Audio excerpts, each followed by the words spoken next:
Hi there, my name is David Batsoffen and I host a travel blog called Travel and Things.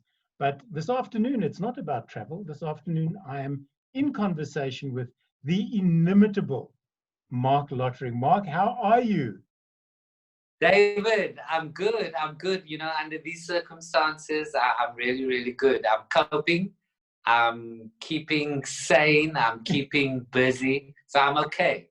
How are you doing that, Marc? I take it you're in lockdown with a family down in the Western Cape. Yes, well, I'm in lockdown with my partner, Anwar. Yeah. And, you know, the. Initially it was a little bit of I don't think we quite realized how serious this was or how long this was going to be. So to a certain extent, one was almost excited about, oh, now I can get to do all those things that I never get to do. I can get to do my filing. I can go online. I can do that guitar course on YouTube, and it's going to be liquor. I need this time. And then I think it got to us like it did to the rest of the world, because we're all human. And we realized, oh, wow, this is a whole new different chapter. This is a whole new different road on which we're traveling. But I'm in touch with friends every day. I chat to people. We just came off a show before lockdown was announced. We were doing Auntie Mill. It's a girl, so the company's on a WhatsApp group that keeps us busy. I've been doing my own show as well. I did one online show, so that kept me really, really busy. So I'm trying as much as I can to not feel that we are in an abnormal situation, as far as I can. Obviously, when you go to the shops and everything, you realize that we are living in a very different time. Now, you mentioned the guitar course. I see a guitar behind you. Is that part of the, Yes. let me buy it and then I learn to play it, and now it just stands there and looks at you? It's exactly that. In fact, it's already appeared on Instagram. It's wonderful for pictures. But this was just one of the things, that I always, because always when I used to do gigs outside of Cape Town, and you land in Cape Town on more than one occasion, I've seen people at the airport, David Kramer, I've seen Karen Zoid, and while I'm waiting for my boarding suitcase, they wait for their guitar. And it just looks so cool when they leave and they walk away with that guitar, they just look so damn cool. And I always thought, one day I want to be at the airport and look like that. So as superficial as that might sound, that was one of the main reasons. And then I also just thought, I'm in Joburg so often, and you're often at some guest house or wherever you stay, and I play the piano, and there's never a piano at these places. But if you have your guitar, then you're never lost. You can be alone, and you can come up with little tunes, and you can fiddle around on your guitar. So I'm still going to get this. So I'll tell you something, David. Since the beginning of lockdown up until this very moment that you're talking to me, I do not know a single chord, not one. Well, if you hand me the guitar, Marc, I'll show you 3 quick chords. That's very easy. Of course, you're also going to show me D. Everybody wants to show me D. D, A, G. That's all you need. You can play almost everything in the entire universe with 3 chords, Marc. Apparently. Look, I'm going to get onto it. I am going to get onto it. Well, I'll be so disappointed if I don't. Well, I'll tell you what, if you pick up the guitar, yes, we can jam, because your guitar playing is probably about as bad as my harmonica. Oh, you're not as good as Stevie Wonder on that thing. That's it. And it looks cool. It looks cool, though. You see, and you don't have to wait for this to come off on the baggage carousel. You can just take it out of your pocket, and then you can play it while people are waiting for their guitars. You can even play it on the plane if you don't want somebody next to you to strike up a conversation. That's amazing. Actually, you talk about that. Do people do that with you, Marc? People are already sitting in the row. You sit down and they look at you and they go, "Aren't you?" And then you must go, "No, I just look like him." What they do often on the plane is you know, before you sit down already, you know, you're looking for your seat, and then people look up, and so many times I hear, wow, nou gaan ons lekker lag, you know, this flight's going to be laugh a minute. And you feel, the pressure, because, you know, they're going to be so disappointed because I'm so boring when I'm just going to sit there with my in-flight magazine. But mostly people do respect your space, because I found what people actually want, if they like you, all they really want is a pic. And once you've got once you've taken the pic, you know, people, they're just very cool, and they're very casual about it. People very seldom invade your space, or, you know, take up your time when you don't need for them to be doing that. I find that South Africans generally, you know, they're very aware of the fact that they don't want to interrupt you. And people always say that. They said, I don't want to interrupt you. I don't want to piss you off. Please, can we just do a quick pic? You know, my husband's a fan, or my wife's a fan. So people are generally respectful of your space. The one thing that upsets people about me is if I'm not thinking and I'm in a bad mood and it shows. People really, really don't like that, because they genuinely get concerned, you know, and they go, no, why you can't be like this now, you know, you're making the jokes all the time, and come on, give us a smile. So I know when I'm out there, if I leave home, no matter what mood I'm in, I've just got to try to look like everything's okay. People get very unsettled if my face is showing everything's not okay. They don't like that, because they want to buy into the brand, you know, funny guy, you got to be smiling a lot of the time. So do you have what is called a resting bitch face? That's the one that pisses everybody off. I can tell you 100% I do not have a resting bitch face. Because a resting bitch face, you know, I've been very familiar with this term, because it used to be thrown all over Facebook, and people would be so proud of this phrase, resting bitch face, and the fact that they have it. But it comes from an actually really, really dark place, I think. You know, you must be the kind of person who's not easy to get on with, who's not lekker to live with, if you take pride in the fact that you have that kind of face and that you can just flaunt it and dish it out. So no, I don't have that. Life is way too short to go to that space to produce that on the face. So no, I don't have that. Yeah, I always say life is too short to eat bad bagels. Exactly. Do you have to do, people expect, because you're a comedian, that you're on all the time? I remember interviewing Barry Wronger some years ago. He'd spent time with Robin Williams, and Robin Williams was always on my list of people to interview. And I said to him, what's it like? And he said, you have no idea.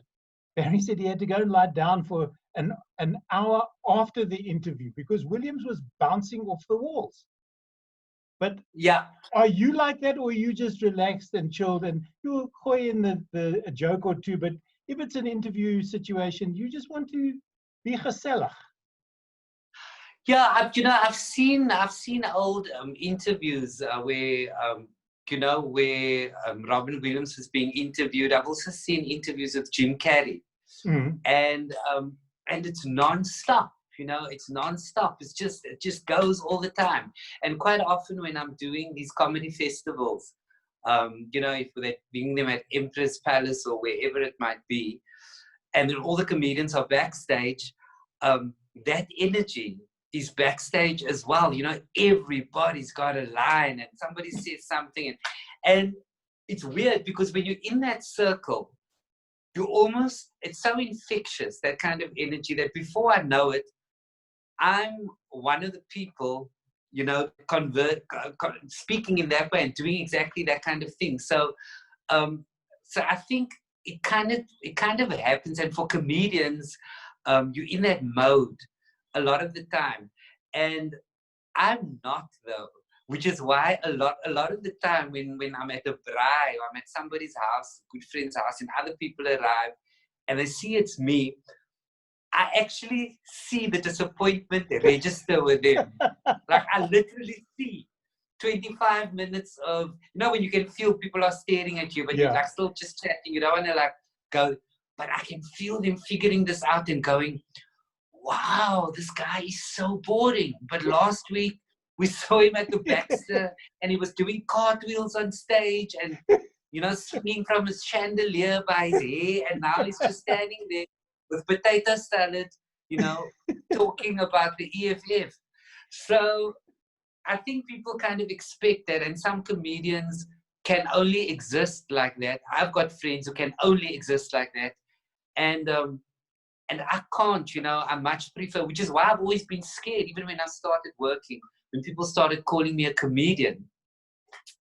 I wanted to run so far away from that title, David, because in my head, I knew comedians. Because you must remember, when I was a student, I worked as an usher at the theatre, at the Baxter Theatre. So I would see these festivals, the festivals that I perform in now. I used to seat people. I used to take water and drinks backstage to the comedians. So I would see what comedians are like. And these Owens are just firing from the hip all the time. And they're there, and they're there. And I'm just not that. And I've always thought of myself as a storyteller. So when I started working, and people would write reviews about my shows, which thank goodness I don't read anymore, and then they would use the term comedian, and I would think, no, I'm not a comedian. Comedians are much sharper than me. They're much quicker, you know, because I've seen these Owens just firing like that. So I'm wired and I'm built very differently. And I think there are a lot of other comedians as well who have the same energy that I'm talking about, that I have. But I think very soon after meeting me and after chatting with me, people get into the flow and they understand what I'm about. That, you know, they understand that, you know, I don't take the stage with me wherever I go. Even if I wanted to, I can't. I much prefer funny conversation as opposed to just being up there all the time. Talk to me about a young Marc Lottering. Did you always, is this something you aspired to, or did your folks say, no, we want you to be a lawyer or a doctor, or I don't know, a car thief maybe, because you can bring home a new vehicle every day? What did Marc want to do? And then what led you to where you find yourself now, Marc? You got the first one right. That was the nail on the head. My parents said lawyer. Because ironically, sorry, I can see you in a court. Your Can Honor, you? going, Your Honor, and the judge going, tell me a joke, Marc. Yeah, no, I would be very dramatic. I've always died to just scream, I object. But yeah, and both hands, notice both hands in the air, very dramatic. Empty courtroom, but giving a performance. Yeah. At that time, I'm talking to you about the 80s now. Yeah. When you know, I was at high school for the first half of the 80s, and then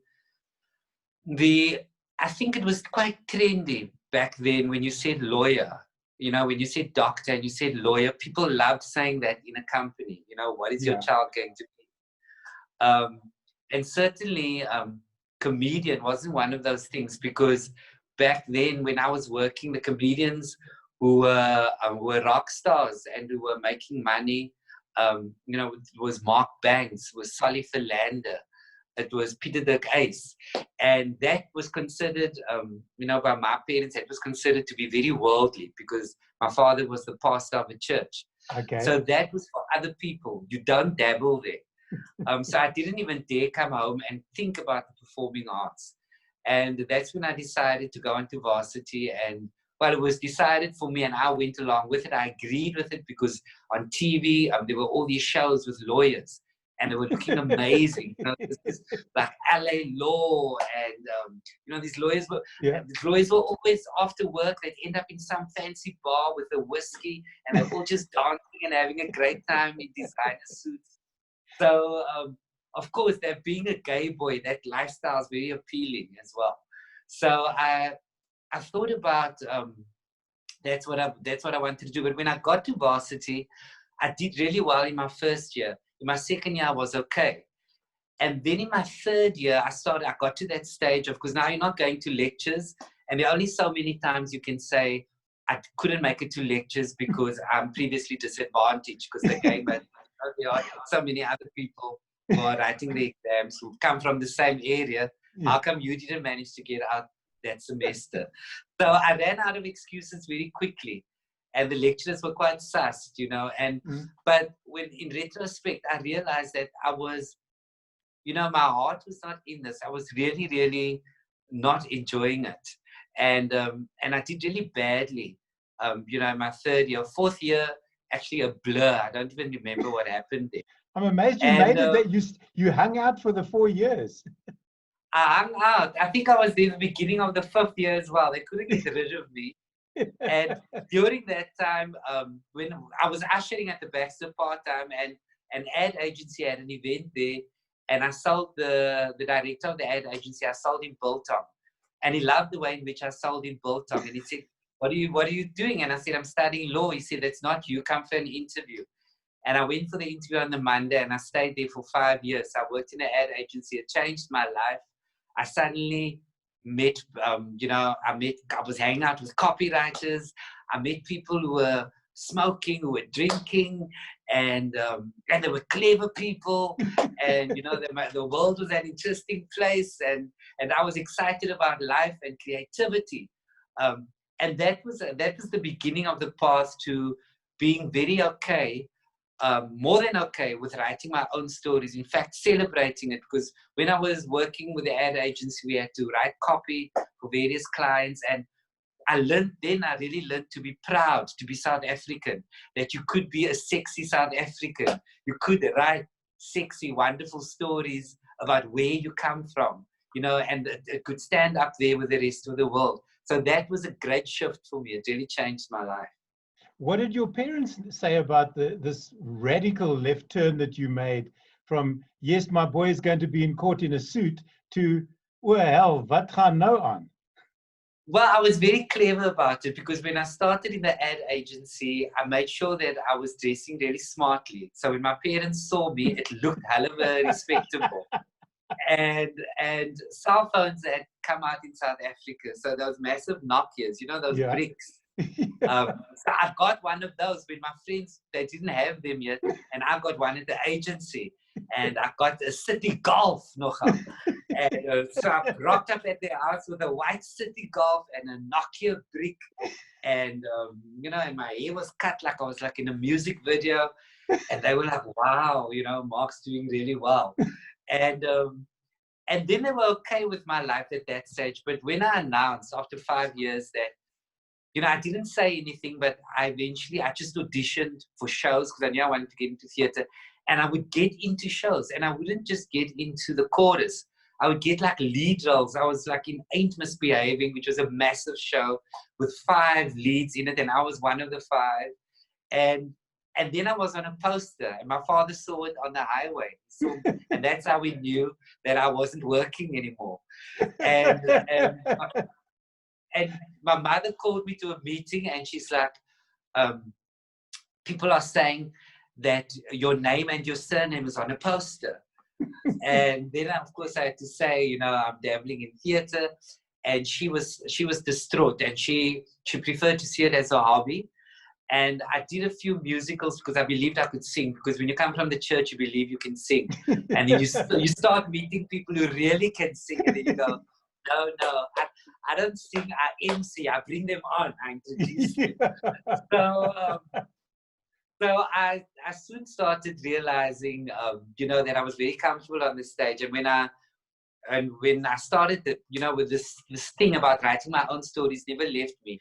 And when I eventually did my first stand-up show, writing my own stories, then I was when people were starting to call me a comedian. And then my mother was really upset.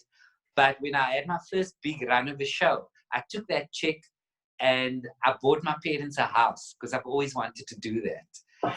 And the minute I bought them the house, then my mother said, no, we can see this is the way the Creator is using you.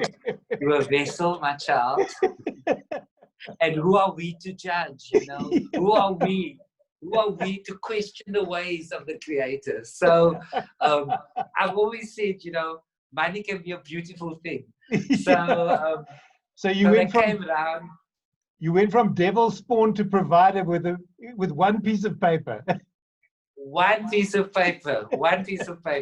And my father came to see my shows. My mother never got to the theatre because she preferred to watch things once they get to TV, because she knew SABC would, the bad words would be taken out, the editing would be, so that would be better for her to watch. So she was very comfortable watching that in her home. And I mean, eventually I had their love and their support, which obviously meant a great deal to me. Do you remember do you remember the first joke that you told at that first gig and what that initial laugh meant for you? I remember the first joke that I told, because in one of my last stand-up shows, I celebrated 21 years, and then in the show, I told the first joke. That's why I remembered it well. And the first joke I wrote and told was from the church, because I grew up in the church, and and this is a true story. And we used to have the nativity play. And I always wanted to play, even as a kid, I knew I loved this stage, and I wanted to play the role of Joseph, because that was a lead role in the nativity play. Because if Joseph and Mary were not at rehearsals, there's no Messiah. So I wanted to play Joseph. And my Sunday school teacher, our church was in Mitchell's Plain, and she said, and there was a belief in our church, because the colored people had this thing about hair. When I was growing up, hair was like a big thing. Your complexion, how dark are you, how fair are you, and your hair texture, because that's the first thing people check when somebody has a baby. A family representative needed to go to a hospital and say, we love the baby, but what they're actually doing is they're checking the hair, they're checking, and then you go back a couple of weeks later again, because we all knew that the texture changes, the color can change, and so you must just double check, that David remains fair. So there was a big thing. So when I wanted to play Joseph, my Sunday school teacher said to me, no, Joseph needs to have straight hair. So you can't play Joseph, but you can operate the curtains. And I said, and I remember one year in a moment. Sorry, this was part of the joke. Because of you can operate a curtain. No. Yes, you can operate a curtain. Where is that teacher now? I was about to say, I hope that she gets to watch this, and I hope she's shamed. She hair shamed you as a small child, Mark. That's not right. No, she's been to all my shows. She's asked for forgiveness. Good. So I remember one year we couldn't find a straight-haired Mary or a straight-haired Joseph in our church. So they went at the 11th hour, she went to the Muslim school next door, and she recruited a Muslim Mary and a Muslim Joseph.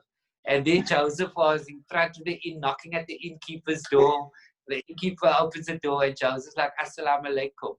So I told that story on stage.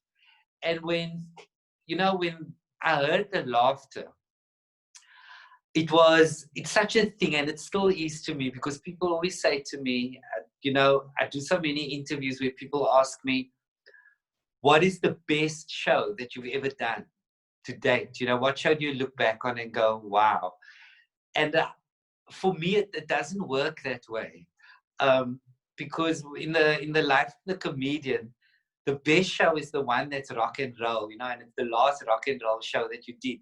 Because I can tell you something, no matter how much money people give you, or a corporate gig can give you, and some of them just throw money at you, or any gig, there is nothing that rewards quite like the sound of laughter from an audience. If you're delivering a gag, and if you're telling that gag for the first time, if it's your first and you're trying it out, and you hear 600 people screaming, that you cannot pay for that kind of moment. So, and the first time when it happened to me, when I told that story, and you just hear this laughter, it's like, wow. And that is why the world of comedy, it is so addictive. It is so addictive. People, you think that you want to chill. You think, like, even now in lockdown, I said, we are forced to be in lockdown. We are forced to be home. And there are just things that you want to share with people, in your comic brain, and it's an addiction. And there are even people. I mean, now we are living in a time, and I noticed this over the past 7 years in South Africa, it's a serious career option. It's become a serious career option. People take it very, very seriously. I've seen it especially in Joburg. You know, I talk to matriculants online and they go, next year, full time, this is what I want to do. I want to be a comedian. And you know, you just look at the landscape and it's changed so much, because I think we also realize the importance of the funny storyteller in every society. And especially now, this morning, I was thinking, you know, why do people want to, people are online all the time with me saying, we need to laugh, do another show. And I looked at the craziness of it, because yesterday I posted something on social media. I said, I'm waking up every day now where somebody I know has lost someone, where somebody I know knows somebody who's fighting for their lives. And during this time still, people say that they also have a need to laugh. And it's so important to just pause there and go, you know, this is life. You know, we're in it. We are alive. These are the dire circumstances, and still there's that importance of the court jester.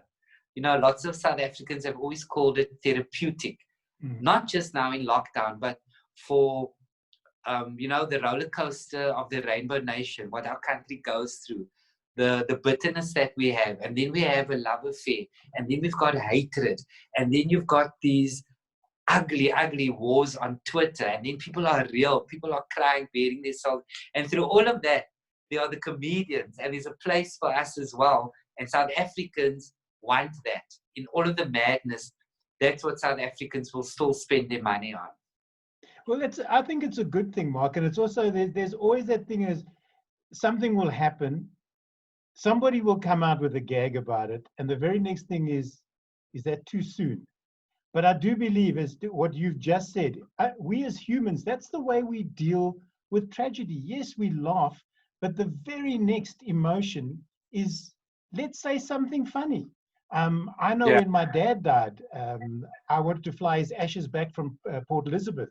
I get up to the counter and I say to the woman behind the counter, look, my dad's never flown business class. Is there any possibility of upgrading him?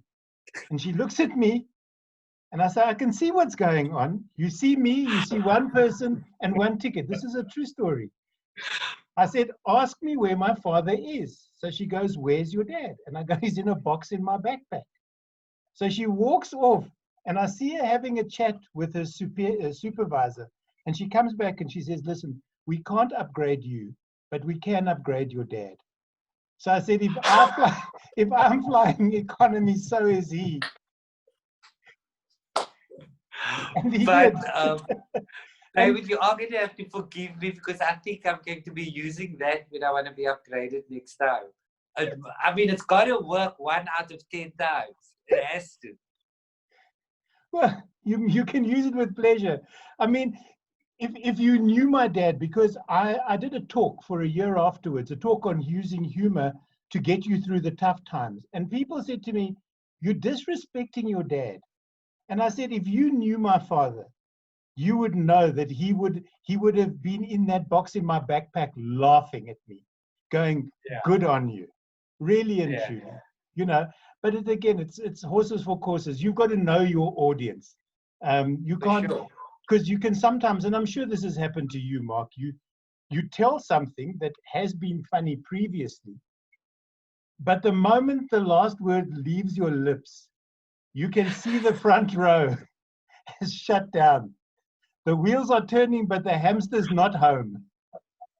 Yeah, you're talking about those moments where on the inside I'm going, ah! Oh no. Yeah, it's how do you dig yourself out though? You learn. You quickly learn how to do it. You know, when you do this, you know, for a number of years, you learn how to dig yourself out quite swiftly, and you do it quite well. This is why I'm not very fond of corporates, because you know, when somebody books you for a corporate gig, it's always 3 people in the marketing department who think you're really funny. And they are in charge of booking the entertainment. So they book you, those 3 people. You know, the other 750 sitting at the convention center, black tie dinner that night, they're staring at you going, why the hell is Joey Rashdin here? So,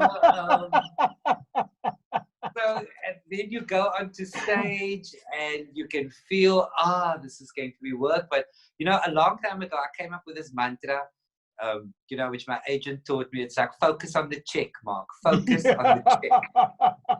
I've been Marc Lottering. You've paid me. Thank you and good night. Thank you very much. Focus on the check, Mark. The mark. And when you're talking about digging yourself out of it, that's the image that I have, and you because for corporates, you've got a particular kind of set. Yeah. Or because you're not there for long and they're not in love with you. They didn't, the people in the room did not spend their own money to see you. They don't feel obliged to laugh at you. They're waiting to hear if they won the Salesman of the Year award and you're just getting in the way. You really are getting in the way. So you've got, I think every comedian has, we've got those 5 gags that you keep in your back pocket where I'm going to try one of these 5. Please God, let me not have to go through all 5. But the minute I get the big laugh, it's going to be, thank you, good night. And they can get, because the other one, and you know this as well, Mark, is they'll watch the boss. And if he laughs, then they'll laugh.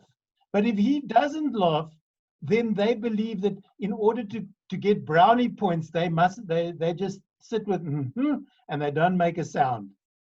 Yeah, it's the boss, and even more importantly, sometimes, David, what I've learned is it's the boss's wife. If the boss's wife is happy, then he's happy. And when he has a broad grin, then that whole table, the A-listed table, has the grin. And once they got it, then then the rest of the room is sorted. So so it's all about keeping the boss happy. And sometimes you arrive at these events and you feel, because when they get you with a clipboard and they tell you what you can't say. Now please, they say, have a great time, Mark. Just be yourself. Just the following 32 things. Do not speak about these things. And you're like, I'm here for the money. How did I get here? No, for the money. That's how you got here. Yeah. And do you then start? I was given a list. So the first thing I'm going to start is with, I'm not allowed to say it's like those 5 words that you can't say on TV, the George Carlin gag, which I'm not going into now. People can look it up. And it's that exact sort of thing. You decide, okay, I'm going to play you at your own game. You don't want, I've got the check in my pocket already, so there's no way you're going to stop it. Yeah. How do you deal with hecklers, Mark? Do you get heckled often? I have never, ever been heckled. I think, or maybe I was in the beginning of my career, and I just never paid any attention to it. Because when I arrive at work, if the show starts at 8 o'clock, I'm in the wings at 5 to 8, making sure that the mic has a fresh battery in it, talking nonsense to the crew to get rid of my nerves, and the lights go down. I've got a thing in my head, because all my shows, usually, they are structured with stories. I have stories to tell you. So there's a beginning and there's an end. There's a beginning, there's a middle, and there's an end. So I'm not built for the hecklers. And somehow people discovered that quite early on. And they kind of went with me. So the people who supported me from way back then the same people are now with their children in the audience. They kind of also the kind of people, a lot of my audience actually don't enjoy hecklers. They also arrive at the theater and their mentality is mine. We've paid Mark. There's going to be amazing lighting. He's going to look great. He's going to have a great show. And we are here to be entertained, and we are going to sit back, and we are not going to be picked on. So, so I think that's the way it goes for me. And whereas there are other comedians who I've worked with where I just marvel at how they can walk on stage and they are waiting, even salivating at the thought of that first. They can't wait for that heckled to start, because then, you know, they're going to go for it. And I'm always backstage praying for that poor woman. And and there are comedians who just thrive on that, you know. But I don't do that. I'm here to tell my story, and you know, I'm here to do a show. I think in that way, I'm not necessarily old school, because some comedians are old school and they love hecklers as well. But I'm from the school that I like to present a show, and I like for it to run the way I wrote it and the way I planned it. Are you doing online shows at the moment, Mark? We had quite a. I've resisted the idea of doing an online show because you know, many of my peers were doing it, and I'm built for. I feed off the energy of the audience, because the audience redirects my show. I've said this so many times. I can walk on stage with an idea as to how the evening's going to go, but in the first 10 minutes, the audience will tell you how the evening's going to go. But you will know how hard you can go or how soft you can go. You will know how gentle you can be or how wild you can be. They will tell you, and it differs from night to night. And this is why I love the theatre, because you also have the opportunity with live theatre to preview. So by the time people come in 6 days later to see your show, when you have your official opening night, the first week's audience, they've completely rewritten your material for you, because they tell you, Mark, that is not your style. We don't believe that story. Something that I never thought was funny, suddenly they're screaming, and you go home and you go, oh no, there's the story. You know, I should talk about that one. So I rely on the audience for that, and it's always been a magical trip for me, especially if you're conscious. It can be wonderful. And so this business of performing online has just been weird, because the idea of that you're going to walk and just look at a camera with no audience, that very idea just freaked me out. And then people online started going, please, can we want to hear what you have to say now. During lockdown, we want to hear now, not post-lockdown, now. And I then decided to do the show, which happened last week. And I had a 3-week preparation period, because the director, Anwar McKay, only wanted new material. It's also my partner, which means I hated him. He said, "You'll only direct it if it's new material." Of course, because now you've got to understand, you're looking at a camera. This is not preview. This is preview, opening night, and your final night rolled into one. And it's live. And you don't know if the gags are landing. And you just got to go. And so I walked out there. And, you know, with all my live shows, I run onto stage with this mad energy and I scream, "Away, massacres!" And people scream back, you know, and then, the energy's there. And now with this, I just, you know, I walked onto there's the camera and I was like, "Away, massacres!" And like crickets. And I'm thinking, oh, wow, you know, this was the other thing that we were hoping to sell 1,000 tickets. We were hoping to sell 1,000 tickets, because you know social media lies to you, because everybody says, "We're going to watch, please do it," and then you book a venue, go to a theater, and you go, "Where are all these people now who wanted the show?" So that's just life. And with this show, we thought we'll get 1,000 people. David, the closer we got to show day, it eventually went past 5,000, past 9,000. When we went live, 17,000 tickets had been sold, and it was affordable. It was $70. You could buy one ticket. You've got a smartphone, smart TV, whatever. Plug the thing onto your big screen.